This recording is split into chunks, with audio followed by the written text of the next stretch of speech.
शुमारियात खाते हिक साल जे दौरान आम वाइपे जी शयुनि जी क़ीमत में थियल हेठि मथां ही बाबति अंग अखर जारी करे छॾिया आहिनि। अंगनि अखरनि मूजिबि हिक साल में खंड जी क़ीमत में 16.32% जो इज़ाफ़ो थियो। मुल्क में खंड जी फी किलो क़ीमत 137.33 पैसा हुई, जेका हिन वक़्ति 158.74 रुपया फी किलो थी वई आहे। 2025 में खंड जी वध खां वध फी किलो क़ीमत 229 रुपयनि ताईं किरी पई हुई। हिक साल में अटो 22.56% महांगो थी।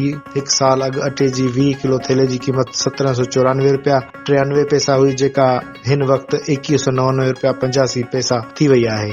रिपोर्ट मूजिबि हिक साल अॻु ज़िंदा ब्रायलर मुर्गी जी फी किलो क़ीमत 409 रुपया 22 पैसा हुई, जेका हिन वक़्ति मुल्क में फी किलो क़ीमत 424 रुपया 79 पैसा आहे। गोश्त 13.01%, गुड़ 12.46% ऐं केला 11.24% महांगा थिया, जॾहिं त पीसीएल मिर्च 10.31 ऐं आना 9.71% महांगा थिया। शुमारियात खाते मूजिबि हिक साल जे दौरान खीर जो पाउडर 9.51% महांगो थियो, जॾहिं त गैस चार्जिस 29.85% वधी वई। ॿारनि लाइ इस्तेमाल थींदड़ काठी जी क़ीमत में हिक साल दौरान 11.02% जो इज़ाफ़ो थियो। 2025 में नंढे गोश्त, ताज़ो खीर, दही ऐं के जी क़ीमतनि में इज़ाफ़ो थियो। अंगनि अखरनि में ॿुधायो वियो आहे त हिक साल में टमाटा 74.94 ऐं पटाटा 49.79% सस्ता थिया। थूम 38.17% ऐं चणनि जी दाल 29.66% सस्ती थी। बसर 29.23 ऐं चांहि जी पत्ती 17.78% सस्ती थी। शुमारियात खाते ॿुधायो त माश जी दाल 13.14 ऐं मसूर जी दाल 6.62% सस्ती थी। हिक साल में बिजली चार्जिस